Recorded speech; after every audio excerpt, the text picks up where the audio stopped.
What's up? You are watching VSIT YouTube channel, and today we are going to learn about uniform circular motion, and that is our last topic in chapter number 4.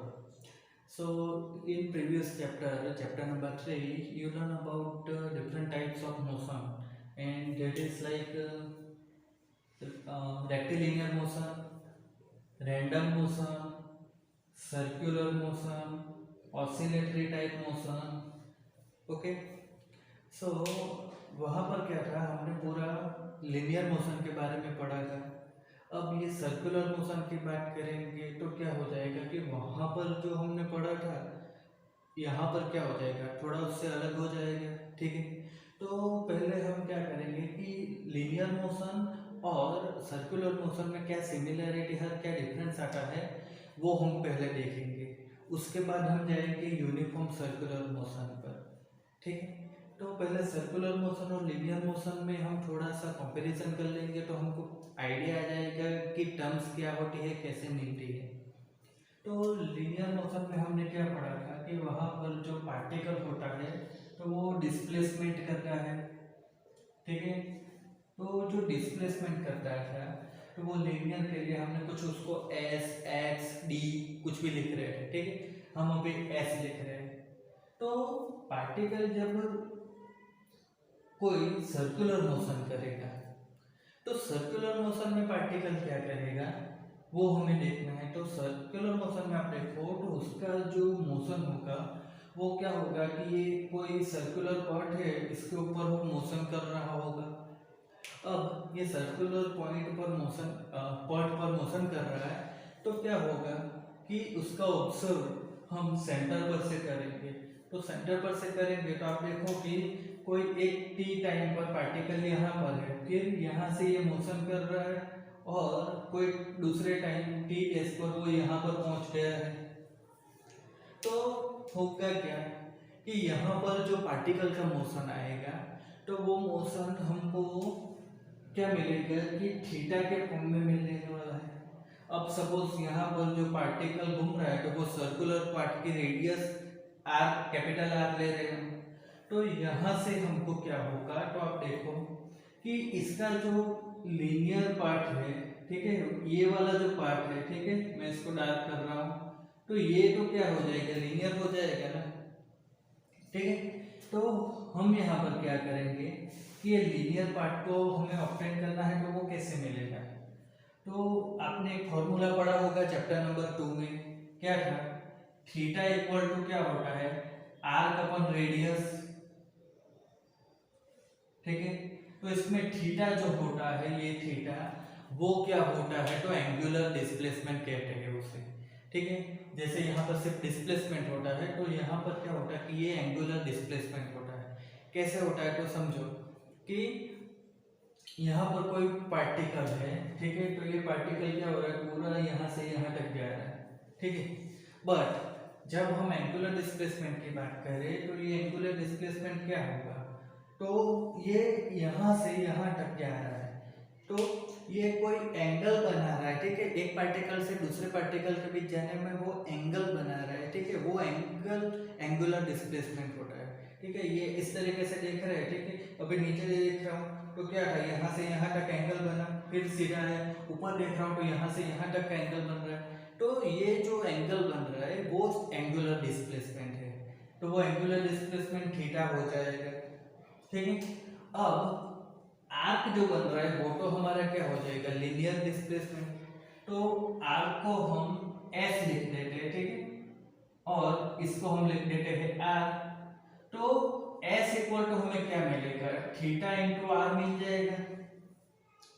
ठीक है, तो यहाँ पर हमको relation क्या मिलेगा, linear displacement या only displacement बोलो, तो लीनियर डिस्प्लेसमेंट और एंगुलर डिस्प्लेसमेंट का रिलेशन कैसे मिलेगा, तो linear displacement equal to theta into R, R radius होगी। ठीक है, अब आगे क्या होगा, तो जो डिस्प्लेसमेंट होता था, ठीक है, ये एस हो गया, फिर क्या होता था कि delta S by delta T करते थे तो वो हमको क्या मिलता था, तो एवरेज वेलोसिटी मिलता था। फिर टाइम हम डेल्टा टी टेंड्स टू 0 लेते थे तो क्या मिलता था, तो वो हमको मिलता था ds/dt ओनली वेलोसिटी बोलते थे या इंस्टेंटेनियस वेलोसिटी। तो यहाँ पर भी हम वैसा कर सकते हैं, ठीक है। हम क्या करेंगे कि इधर ये तो एक इक्वेशन हमें मिल गया, अब हम क्या करेंगे डेल्टा एस अपन डेल्टा टी करेंगे। तो इधर आप देखो आर जो है वो क्या है, रेडियस है, ठीक है, वो थोड़ी चेंज होगी, ठीक है। आप यहाँ पर आप देखो या यहाँ पर देखो या यहाँ पर देखो, आर तो सेम रहने वाले है, बदलेगा क्या, थीटा बदलेगा। अब पार्टिकल यहाँ पर से यहाँ पर गया तो थीटा कुछ इतना है, अब पार्टिकल सपोज इधर आ गया तो थीटा इतना बड़ा हो जाएगा, तो चेंज क्या हो रहा है, थीटा चेंज हो रहा है ना। तो यहाँ पर क्या आएगा डेल्टा थीटा अपन डेल्टा टी, तो ये हमको क्या मिलेगा डेल्टा वी सॉरी वी बार मतलब कि एवरेज वेलोसिटी मिलेगा, तो एवरेज वेलोसिटी क्या हो जाएगा आर। अब ये देखो तो क्या है एंगुलर डिस्प्लेसमेंट अपन angular sorry time, angular time थोड़ी है, टाइम टाइम ही रहता है, एंगुलर डिस्प्लेसमेंट अपन टाइम। तो ये चीज क्या मिलेगी, तो डिस्प्लेसमेंट अपन टाइम क्या डेटा है वेलोसिटी है। अब आगे हमने क्या लगाया एंगुलर लगाया, तो इसके आगे भी हम क्या लगा देंगे एंगुलर। तो यहाँ पर जो हमको मिलेगा ना वो हो जाएगा W, ठीक है। ये W क्या होगा, तो ये होगा ये देखो एंगुलर डिस्प्लेसमेंट लिख रहे हैं, तो अब ये जो हमें मिलेगा ये वाला ये हो जाएगा एंगुलर वेलोसिटी कहलाएगा। तो मतलब W इक्वल टू क्या मिलेगा डेल्टा थीटा अपन डेल्टा टी, ये एंगुलर वेलोसिटी होती है डेल्टा थीटा अपन डेल्टा टी, ठीक है। या फिर आप उसको डेल्टा टी टेंड्स टू 0 ले लो, तो ये हमको क्या मिल जाएगा W equal to D theta upon D T. इसको मतलब ये वही कॉन्सेप्ट है ना कि एवरेज के लिए डेल्टा लिखो और इंस्टेंटेनियस के लिए डी लिखना है, ठीक है। मतलब टाइम इंटरवल छोटा बहुत ही छोटा आता है, तो हमको क्या करना पड़ेगा कि डेल्टा की जगह हम डी लिख देते थे, वही है। तो इस तरीके से हमको क्या मिलेगा कि एवरेज वेलोसिटी मिल जाए, सॉरी ये एंगुलर वेलोसिटी मिला। अब ये जो वेलोसिटी होता है तो हम क्या करते थे कि dv/dt करते थे, ठीक है। वेलोसिटी फाइंड किया, फिर उसका अगेन हम डिफरेंशिएशन लेते थे, ठीक है। तो वो हमको क्या मिलेगा, तो इधर आप देखो अगेन r कांस्टेंट रहेगा, ठीक है। अब इधर ये अभी ये नहीं कर रहे, डेल्टा v अपन डेल्टा t कर रहे, तो ये क्या हो जाएगा डेल्टा w अपन डेल्टा t। तो ये क्या आ जाएगा भाई, वेलोसिटी अपन टाइम करते थे तो वो क्या मिलता था एक्सीलरेशन मिलता था ना। तो इधर हम देखेंगे तो ये क्या हो जाएगा एवरेज एक्सीलरेशन आ जाएगा, तो इधर क्या हो जाएगा r इज इट, और ये क्या हो जाएगा एवरेज एंगुलर वेलोसिटी अपन टाइम। तो एंगुलर एक्सीलरेशन मिलेगा ना, जैसे हम अल्फा से डिनोट करते हैं, ठीक है। तो अल्फा इक्वल टू हमको क्या मिलेगा, तो वो हो जाएगा डेल्टा w अपन डेल्टा t, और डेल्टा टी टेंड्स टू 0 ले लेंगे तो क्या हो जाएगा अल्फा इक्वल टू क्या हो जाएगा डी डब्ल्यू अपन डी टी, ठीक है। अब यहाँ पर वो ज्यादा कंफ्यूज होने की जरूरत नहीं है, टाइम इंटरवल छोटा है तो क्या करेंगे बहुत ही छोटा है मतलब, तो क्या करेंगे कि डी डब्ल्यू अपन डी टी लेंगे, और टाइम इंटरवल थोड़ा सा बड़ा है तो डेल्टा डब्ल्यू अपन डेल्टा टी लेना है। तो यहाँ पर हमको ये क्या मिल गया एंगुलर एक्सीलरेशन मिला है, ठीक है। अब हमको करना क्या है कि ये तो सर्कुलर मोशन के बारे में हमने देखा कि जैसे लीनियर में डिस्प्लेसमेंट होता था, तो यहाँ पर क्या होगा एंगुलर डिस्प्लेसमेंट होता है थीटा, ठीक है। तो वो लीनियर डिस्प्लेसमेंट के साथ कैसे रिलेट करता है, तो थीटा इंटू आर करने से। फिर लीनियर वेलोसिटी होती है तो एंगुलर वेलोसिटी के साथ कैसे रिलेट करती है, तो आर ओमेगा से। फिर लीनियर एक्सीलरेशन होता है तो वो एंगुलर एक्सीलरेशन से कैसे रिलेट करता है, तो आर अल्फा से। मतलब अब एक चीज देखो कि जो हमारा लीनियर का एस है तो वो एंगुलर का थीटा है, ठीक है। फिर ये v है वेलोसिटी है तो ये ओमेगा है, और एक्सीलरेशन है तो ये अल्फा है। ये लीनियर के लिए, ये सर्कुलर के लिए है। अब दोनों का रिलेशन करना हो तो क्या होगा, इस सब में आर लगा दो। आर क्या होगी, तो जो भी सर्कुलर पार्ट होगा उसकी रेडियस होगी। तो इस तरीके से हमको रिलेशन मिल रहा है किसका, तो लीनियर डिस्प्लेसमेंट मतलब कि लीनियर का क्वांटिटी और एंगुलर का क्वांटिटी का हमको यहाँ पर रिलेशन मिल गया है।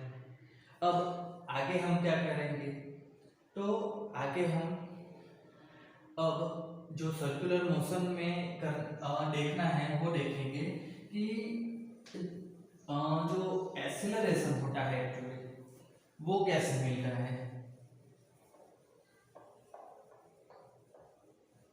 तो यहाँ पर पहले तो हमने ये रिलेशन देख लिया कि क्या होता है रिलेशन। अब हमको देखना है, तो पहले हम चैप्टर 4 का थोड़ा सा रिवीजन कर लेते हैं।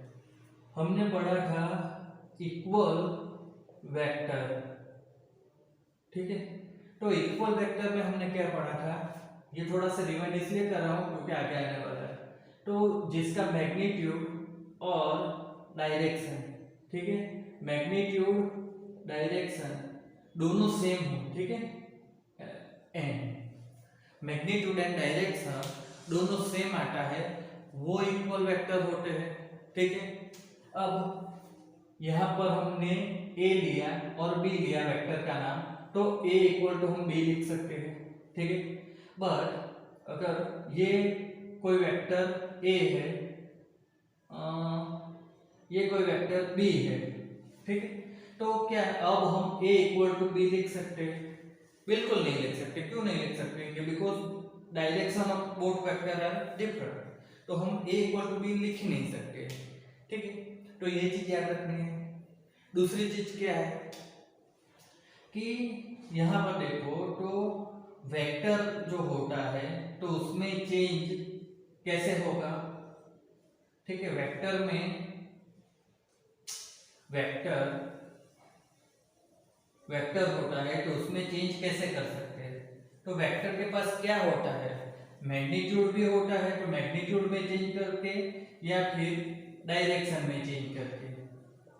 वेक्टर में चेंज करना है मतलब क्या होगा, तो मैग्नीट्यूड में या डायरेक्शन में किसी एक में भी चेंज करोगे तो क्या हो जाएगा कि वेक्टर चेंज हो जाएगा। देखो कि यहाँ पर क्या था, दोनों सेम था, मैग्नीट्यूड और क्या डायरेक्शन, बट यहाँ पर आप देखो तो दोनों का मैग्नीट्यूड सेम है बट डायरेक्शन अलग है, तो ये क्या हो गया कि दोनों वेक्टर सेम नहीं आएंगे। तो वेक्टर में चेंज करना है तो मैग्नीट्यूड में चेंज करो या डायरेक्शन में चेंज करो, दोनों में से किसी एक में भी चेंज करो तो वेक्टर चेंज हो जाता है। तो अब हम बात करेंगे, ये थोड़ा सा रिवीजन जरूरी था। अब हम बात करेंगे कि सपोज कोई आर रेडियस का हमारे पास एक सर्कुलर पार्ट है, ठीक है। तो यहाँ पर हम देखेंगे तो कोई पार्टिकल का, ये आर रेडियस है, किसी पार्टिकल का वेलोसिटी हमें बतलाना है। तो यहाँ से कोई पार्टिकल का वेलोसिटी हम कैसे बतला सकते हैं, तो जो भी पॉइंट पर, सपोज ये पॉइंट पर हमें वेलोसिटी बतलाना है, तो यहाँ से हमको क्या करना पड़ेगा, एक टेंजेंट ड्रॉ करना पड़ेगा, तो वो हमको वेलोसिटी बतलाएगा, ठीक है। अब अगर हम ये पॉइंट पर ले तो यहाँ से वेलोसिटी क्या होगा, ये डायरेक्शन में होगा। तो अब समझ रहे हो कि ये क्यों बतलाया था। अब देखो यहाँ पर वेलोसिटी हम लेते हैं v1, यहाँ की वेलोसिटी हमको लेनी पड़ेगी v2, दोनों जगह की वेलोसिटी हम सेम नहीं ले सकते। क्यों नहीं ले सकते? फर्स्ट ऑफ ऑल कि वेलोसिटी वेक्टर है, ठीक है, तो यहाँ का वेक्टर कुछ अलग होगा, यहाँ का वेक्टर कुछ अलग ही हो जाएगा। क्यों अलग हो जाएगा? डायरेक्शन चेंज हो गई ना, ठीक है। तो एक चीज है, क्या है कि हमने यहाँ पर जो लिया है ये, तो पार्टिकल का वेलोसिटी का मैग्नीट्यूड या बोल दो स्पीड, वो कुछ भी हो, बट ये पॉइंट पर उसकी जो वेलोसिटी होगी उसकी डायरेक्शन यही रहने वाली है। यहाँ पर आप ले लो तो इसकी डायरेक्शन यही रहने वाली है। तो कॉमन पॉइंट क्या निकलता है कि जब भी कोई पार्टिकल सर्कुलर मोशन करेगा तो सर्कुलर मोशन में एवरी पॉइंट पर उसकी वेलोसिटी की डायरेक्शन क्या हो रही है, चेंज हो रही है। तो इसका मतलब क्या होगा कि यहाँ पर वेलोसिटी में चेंज आ रहा है, ठीक है। तो अब देखो तो क्या होगा कि हम दो कोई वेक्टर ले रहे हैं, ठीक है, तो ये v1 लिया, ठीक है, और ये v2 लिया, ठीक है। अब इसका जो रिजल्टेंट होगा तो ये रिजल्टेंट हमको कुछ इस तरीके से मिलेगा। ठीक है, तो होता क्या है कि आप देखोगे तो यहाँ पर क्या आएगा, ये वेलोसिटी डेल्टा वी आ जाएगा। ठीक है, तो ये डेल्टा वी क्या होगा कि वेलोसिटी में चेंज आ रहा है। अब यहाँ से पार्टिकल ये पॉइंट पर कुछ टाइम में ही तो जाएगा, ऐसा थोड़ी विदिन अ सेकंड चला जाएगा।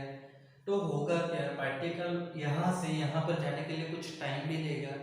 तो हमको क्या मिलेगा, delta V upon delta T करोगे तो क्या मिलेगा, एक्सेलरेशन मिलेगा। तो ये जो एक्सेलरेशन है वो क्या होगा कि आप देखो तो यहाँ पर किस वजह से आया कि वेलोसिटी में चेंज हो रहा है इसलिए आया। बट अगर यहाँ पर वेलोसिटी का मैग्नीट्यूड सेम रहेगा फिर भी क्या हो सकता है कि यहाँ पर हमको कुछ एक्सेलरेशन मिलेगा है। क्यों मिलेगा, क्योंकि वेलोसिटी का डायरेक्शन तो चेंज हो ही रहा है ना।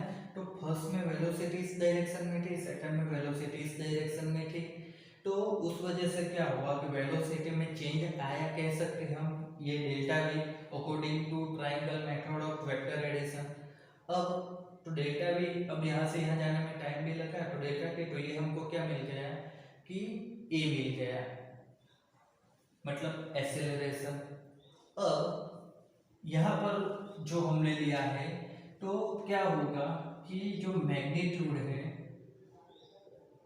मैग्नीट्यूड ऑफ वेलोसिटी वो क्या होगा, कांस्टेंट लिया है।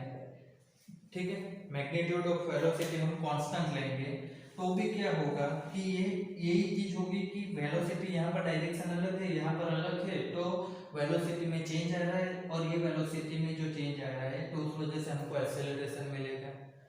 अब velocity magnitude of velocity change, तब तो कोई बात ही नहीं है भाई, वेलोसिटी में चेंज हो रहा है।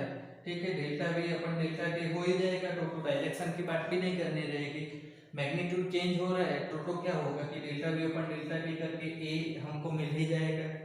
बट यहाँ पर जो हमको ए मिला और यहाँ पर जो हमको ए मिला, मतलब मिलने वाला तो एक्सेलरेशन ही है दोनों बात ही।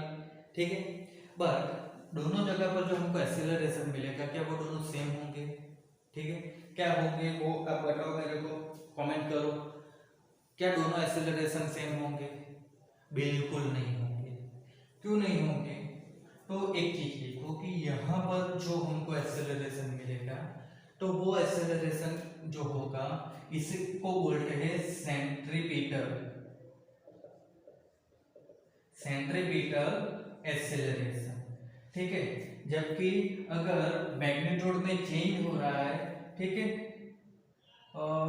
मैग्नीट्यूड कांस्टेंट और यहाँ पर मैग्नीट्यूड चेंज, ठीक है, तो यहाँ पर जो मिलेगा उसको बोलते हैं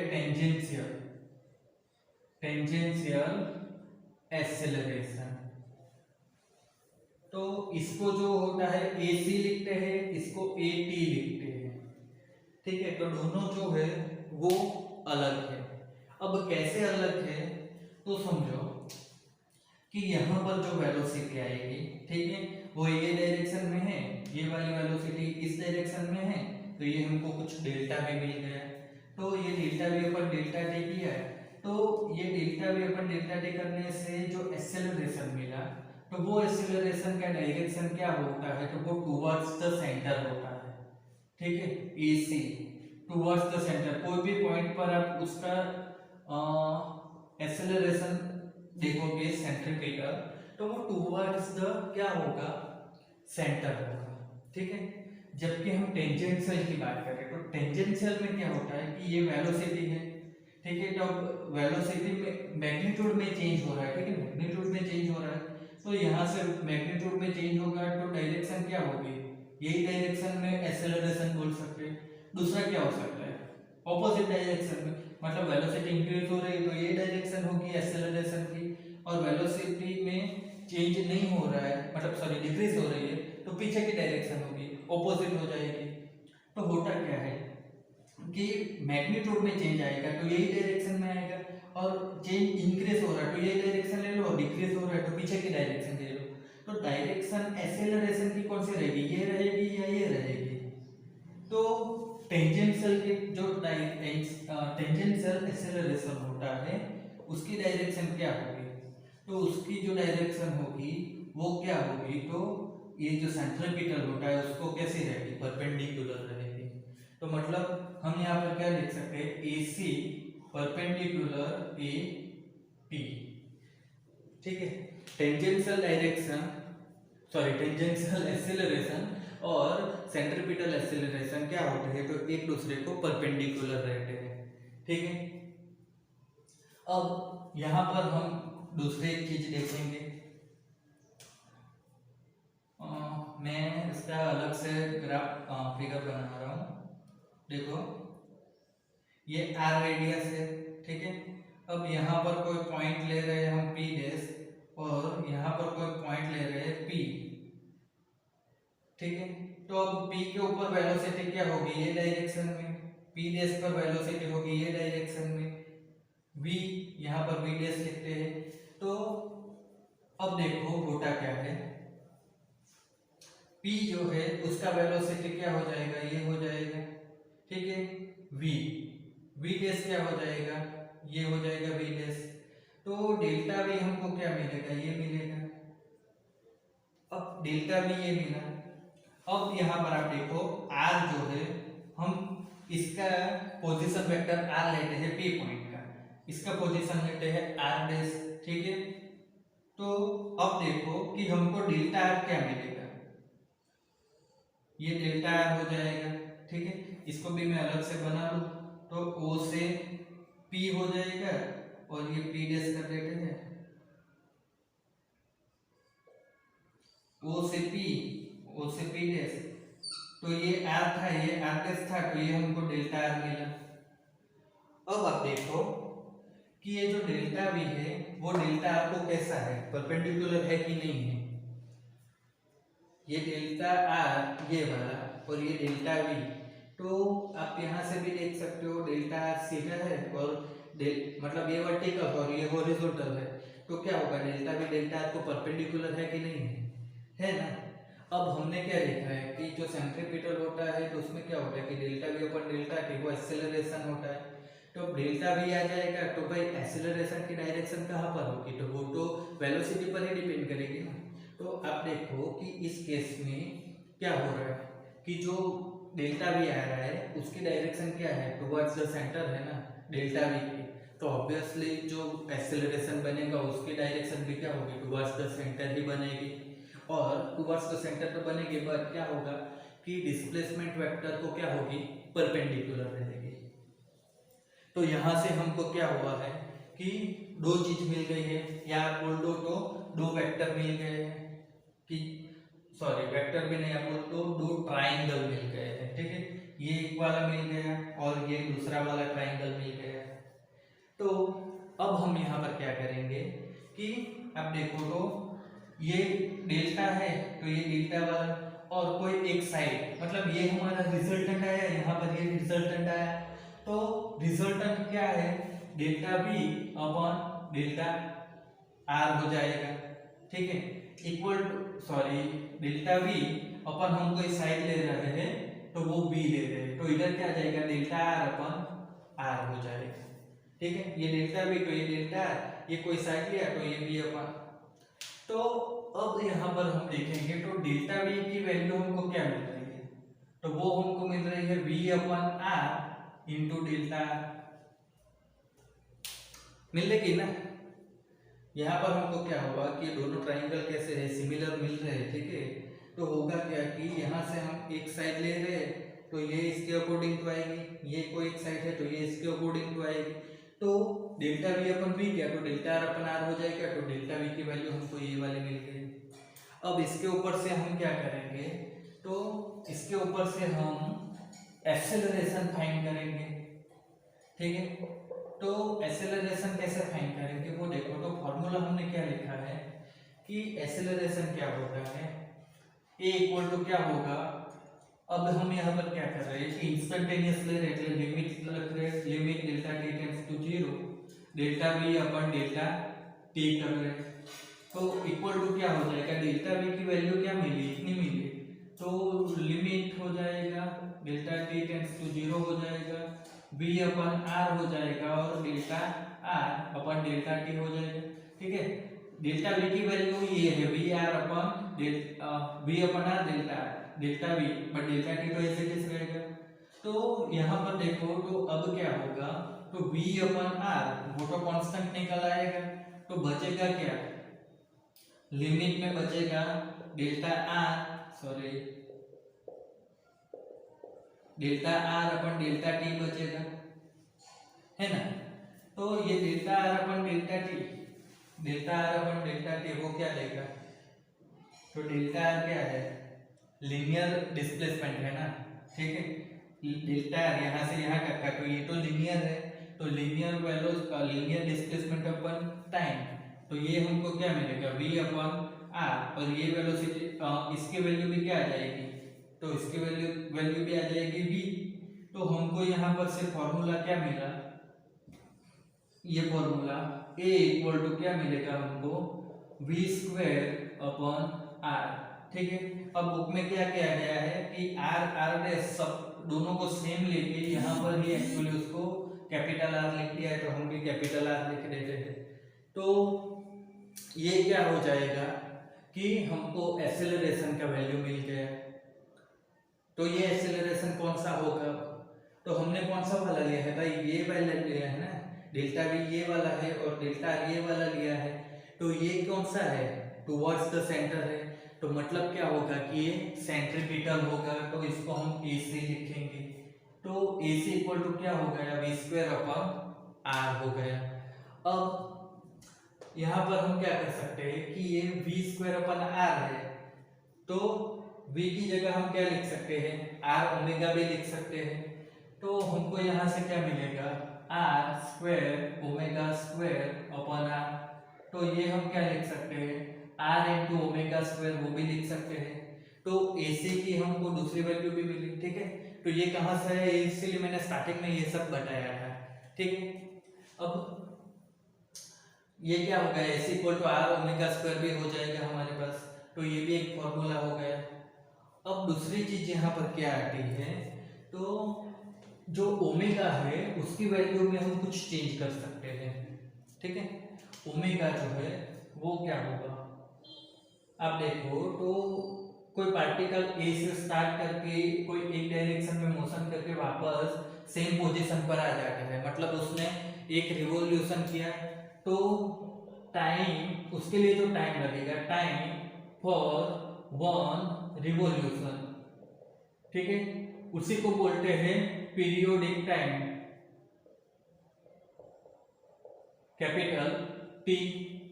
तो होगा क्या कि एक रिवॉल्यूशन के लिए जो टाइम लगता है उसको बोलते हैं पीरियोडिक टाइम, तो उसको कैपिटल टी से डिनोट करते हैं। फिर क्या आएगा कि हमको एक्चुअली यहाँ पर ओमेगा लाना है। ठीक है, सॉरी, हाँ, ओमेगा जो है ना उसमें कुछ करना है। तो ये क्या हो गया, पीरियोडिक टाइम आया।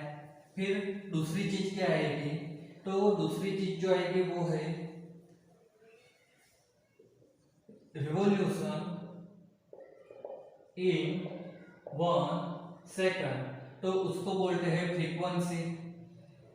तो अब देखो कि फ्रीक्वेंसी और रिवॉल्यूशन ये दोनों में फ्रीक्वेंसी रिवॉल्यूशन इन 1 सेकंड होगी। अब एक्चुअली लीनियर वेलोसिटी क्या होगी, तो linear displacement divide by time होता है। तो जब कोई पार्टिकल ए से स्टार्ट करके वापस वहीं पर आ जाता है, तो उसका जो रिवॉल्यूशन होता है या लीनियर डिस्प्लेसमेंट वो क्या होता है, तो वो सर्कमफ्रेंस ऑफ सर्कल के जितना होगा, तो वो हो जाएगा 2 पाई और रेडियस डिवाइड बाय हम टाइम कितना लेंगे, तो टाइम फॉर वन रिवॉल्यूशन क्या होगा, कैपिटल टी। तो यहाँ से हम क्या लिख सकते हैं, v इक्वल टू क्या हो जाएगा 2 पाई r, और t को ऊपर ले रहे हैं तो t क्या है, f है। ठीक है, t और f का रिलेशन क्या है, तो 1/f, इस तरीके से। तो v इक्वल टू क्या हो जाएगा, एक्चुअली आप देखो तो v equal to 2 pi r f। अब आप यहाँ से देखो तो ओमेगा इक्वल टू हम क्या लिख सकते हैं, वी बाई आर लिख सकते हैं। तो ये क्या हो जाएगा, 2 pi capital R F upon R, तो ये हो जाएगा 2 पाई एफ, ये हमको क्या मिलेगा, ओमेगा मिलेगा। तो ओमेगा की जो ये वैल्यू आ रही है, ये वैल्यू क्या होगी कि हम ऊपर यहाँ पर लिख सकते हैं। तो ये वैल्यू हम यहाँ पर लिखेंगे तो ए सी इक्वल टू क्या हो जाएगा, आर एज इट इज रहेगा, और ये क्या हो जाएगा 2 का स्क्वायर 4 पाई स्क्वायर और एफ स्क्वायर, इस तरीके से हम लिख सकते हैं। तो आपको याद क्या रखना है, t equal to 1 upon f है, ठीक है, omega equal to 2 pi f है, ठीक है, a c equal to v square upon r है, और आर ओमेगा स्क्वायर भी है, और ये खास याद रखना है S equal to R theta, V equal to R omega, A equal to R alpha. तो इसी के बेस पे ये जो सब चीजें हैं, इन सबको याद करके हम यहाँ पर एक न्यूमेरिकल करेंगे। अब ये न्यूमेरिकल में हमको एग्जाम्पल 4.10 है। एग्जाम्पल 4.10 जो है उसमें हमको क्या दिया है कि r इक्वल टू 10, मतलब एक 12 सेंटीमीटर का रेडियस वाला कोई सर्कल है, उसके ऊपर क्या हो रहा है कि कोई एक इंसेक्ट ट्रैप हो गया, और वो वहाँ से बाहर निकलने के लिए क्या करता है कि घूमता रहता है ग्रोव में। तो वो क्या करता है कि 100 सेकंड के टाइम में 7 रेवोल्यूशन, मतलब 7 टाइम वो सर्कल कंप्लीट कर देता है। तो हमको angular velocity, linear velocity find करनी है। और एक अच्छा सा यहाँ पर बोला गया है कि acceleration is constant, acceleration is constant, या एक्चुअली ऐसा है कि एक्सेलरेशन वेक्टर कांस्टेंट है, और दूसरा क्या है कि उसका मैग्नीट्यूड फाइंड करना है। तो एक्चुअली ये टॉपिक अच्छा है कि एक्सेलरेशन कांस्टेंट है या नहीं है। तो हमने यहाँ पर जो पढ़ा उसके अकॉर्डिंग तो आप देखो तो होता क्या है कि यहाँ पर आप देखो तो ये v1 वेलोसिटी से जा रहा था, यहाँ पर ये v2 वेलोसिटी से जा रहा है, मतलब कोई भी पॉइंट के पास उसको टेंजेंट ड्रॉ करो तो वो वेलोसिटी दे देगा। तो होता क्या है कि यहाँ से ये v1 हो गया, यहाँ से ये v2 हो गया, अब ये हमको क्या मिल गया, तो डेल्टा v मिल गया, ठीक है। अब डेल्टा v यहाँ पर मिला, अब ये v2 है और हम v3 ले रहे हैं, तो क्या होगा, ये v2 है, ये v3 है, ठीक है। अब ये हमको डेल्टा v मिलेगा, ये v2 हो गया, ये v3 हो गया, डेल्टा v। तो अब देखो आप डेल्टा v क्या था, इधर था, अब देखो तो किधर हो गया, इधर हो गया डेल्टा v, ठीक है। तो जो एक्सेलरेशन था, ठीक है, वो क्या था, डेल्टा v अपन डेल्टा t था। तो एक्सेलरेशन की जो डायरेक्शन आएगी वो किसके डायरेक्शन में आएगी, तो डेल्टा v के डायरेक्शन में आएगी। तो आप देखो डेल्टा v क्या हो रहा है कि जब भी हम कोई दो पॉइंट लेंगे तो उनके बीच का जो डेल्टा v होगा तो वो उसका डायरेक्शन क्या हो रहा है, पहले इधर था फिर इधर हो गया, फिर तो मतलब डेल्टा v का डायरेक्शन जो है वो क्या हो रहा है, चेंज हो रहा है। तो डेल्टा v क्या है, तो डेल्टा v के ऊपर से हमको एक्सेलरेशन मिल रहा था, तो एक्सेलरेशन का जो वेक्टर है वो भी कैसा कहलाएगा, ये एक्चुअली सब वेक्टर नहीं आएंगे, ठीक है। इस तरीके से वेक्टर कर देता हूँ, ठीक है, ताकि आप लोगों को कंफ्यूज ना हो, ठीक है। आगे भी वेक्टर है, बट क्या होता है कि बुक में वो आपको डार्क करके दिया गया है, सॉरी बोल्ड करके दिया गया है। तो होता क्या है कि हमको ठीक से पता ही नहीं चल रहा है कि ये वेक्टर है, क्योंकि नॉर्मली हमारा ड्रेन क्या रहता है कि उसके ऊपर इस तरीके से एरो करते हैं, वही वेक्टर हो जाता है। तो यहाँ पर क्या होगा कि ये वेक्टर कांस्टेंट है कि नहीं है, ऐसा पूछा गया है। तो क्या होगा, आप देखो यहाँ पर डेल्टा v का वेक्टर ये डायरेक्शन में, फिर ये डायरेक्शन में आ गए, तो डेल्टा v का वेक्टर क्या है, कांस्टेंट नहीं है, कोई एक डायरेक्शन में नहीं है। तो होगा क्या कि एक्सेलरेशन का वेक्टर भी क्या होगा कि वो उसी के ऊपर डिपेंड करता है, नीचे तो टाइम है। तो होगा क्या कि एक्सेलरेशन का वेक्टर भी क्या होगा कि कांस्टेंट नहीं आएगा, ठीक है। अब दूसरी चीज क्या है कि एंगुलर वेलोसिटी फाइंड करनी है, ओमेगा। तो ओमेगा का वैल्यू हमने क्या फाइंड किया, omega equal to 2 pi F, ठीक है। तो अब देखो तो 2 इंटू 3.14 इंटू एफ फ्रीक्वेंसी, तो एक सेकंड में कितना है वो तो हमको दिया नहीं है, बट हमको यहाँ पर क्या दिया गया कि 7 रिवॉल्यूशन इन 100 सेकंड, ठीक है। तो हम यहाँ पर क्या कर सकते हैं कि 1 सेकंड में कितना वो पता नहीं है, तो यहाँ पर हम करेंगे 7/100। 7 रिवॉल्यूशन है 100 सेकंड में है, ठीक है। तो 1 रिवॉल्यूशन पर 1 सेकंड, तो वो क्या आ जाता था 1/1 हो जाएगा। तो वैसे ही 7 रिवॉल्यूशन अपॉन 100 सेकंड है, तो वो हमको क्या कर देगा कि फ्रीक्वेंसी दे देगा। तो अब इसको सिंप्लीफाई कर देते हैं, तो आंसर 0.44 आ जाएगा। अब एक्चुअली यहाँ पर एक चीज और है कि यहाँ पर क्या होता है कि इसका आंसर आएगा, तो वो आंसर का यूनिट क्या बनेगा, तो वो बनेगा रेडियन पर सेकंड, ठीक है। तो रेडियन पर सेकंड कैसे बनेगा, तो यहाँ से यहाँ पर ये थीटा जितना डिस्टेंस ट्रैवल करता है, तो डेल्टा थीटा अपन डेल्टा टी, वो हमारा क्या बन रहा था, ओमेगा बन रहा था। तो ओमेगा के लिए क्या आएगा, डेल्टा थीटा अपन डेल्टा टी जो है, तो थीटा किस में मेजर करते हैं, रेडियन में, ठीक है। डिग्री भी यूनिट होता है, बट हम ऐसा यूनिट कौन सा लेंगे, रेडियन। तो ये रेडियन होता है और नीचे टाइम का सेकंड, तो ओमेगा का जो यूनिट होगा वो रेडियन पर सेकंड आ जाएगा। फिर दूसरा हमको पूछा है क्या, तो लीनियर वेलोसिटी, तो उसका रिलेशन भी हमने देखा r इंटू ओमेगा। सो 12 इंटू क्या हो जाएगा ये 0.44। सो यहाँ पर हमको आंसर क्या मिलेगा 5.3। अब 12 किसमें सेंटीमीटर में, तो ये आ जाएगा सेंटीमीटर पर सेकंड हो जाएगा। तीसरा क्या पूछा है कि एक्सेलरेशन का वेक्टर कांस्टेंट है कि नहीं है, तो वो तो हमने देख लिया कि कभी भी डेल्टा भी इधर होता है, कभी इधर होता है, कभी इधर मुड़ जाएगा, तो डेल्टा भी कांस्टेंट नहीं है। तो according to this formula delta a मतलब एक्सेलरेशन का वेक्टर भी कांस्टेंट नहीं रहने वाला है। अब उसका मैग्नीट्यूड फाइंड करना है, तो यहाँ पर तो एक्सेलरेशन कौन सा बनने वाला है, सेंट्रीपिटल ही होगा। उसका फार्मूला हमने फाइंड किया है, तो ओमेगा स्क्वायर इंटू आर ये फॉर्मूला लगा सकते हैं, या फिर v स्क्वायर अपन आर वो भी लगा सकते हैं, ठीक है। तो omega square 0.44 into 0.44 into R का वैल्यू 12 है, तो इसको सिंप्लीफाई करोगे तो आंसर 2.3।